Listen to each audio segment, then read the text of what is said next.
محسن داوړ د افغانستان د سولې د توافق په اړه خپل نظر څرګند کړی دی. دا چې محسن داوړ تازه څه ویلي دي په همدغه ویډیو کې را سره مکمل جزئیات کتلی شئ. ګرانو لیدونکو السلام علیکم. د پښتون ژغورنې مخکښ مشر محسن داوړ په خپل ټویټر لیکلي چې د مذاکراتو مرسته هر عدم تشدد فکر لرونکی دپاره ډیر مهم او غوره عمل وي. د مذاکراتو مهمه لړۍ به په بین الافغاني مذاکرات وي. زموږ خواهش دا دی چې مذاکرات کامیابي ترلاسه کړي.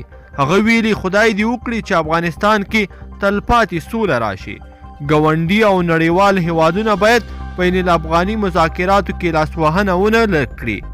هغه همدا ډول یادونه هم کړې ده چې افغانستان اسلامي جمهوریت او د افغانستان ټولو دولتي ادارو او آیین ته باید درناوی وشي. نړیوالو قوتونو باندې هم غږ کوو چې د امن معاهده دې د اصلي معنا د امن معاهده وي، نه دا چې د معاهدې تر شا پښتون افغان وطن بل جنگي پراجکټ راوړي. هغه زیاته کړې ده موږ د هرې جنگي پالیسۍ خلاف یو او خپل وس مطابق به یې پر وړاندې مزاحمت کوو. بین الافغاني مذاکراتو کې د افغانستان ولسي رایو ته باید درناوی وشي. هغه په پای کې ویلي د امن تړونونه دي د لرې او بري نه بلکې د افغان وژنې خاتمې په اساس وشي.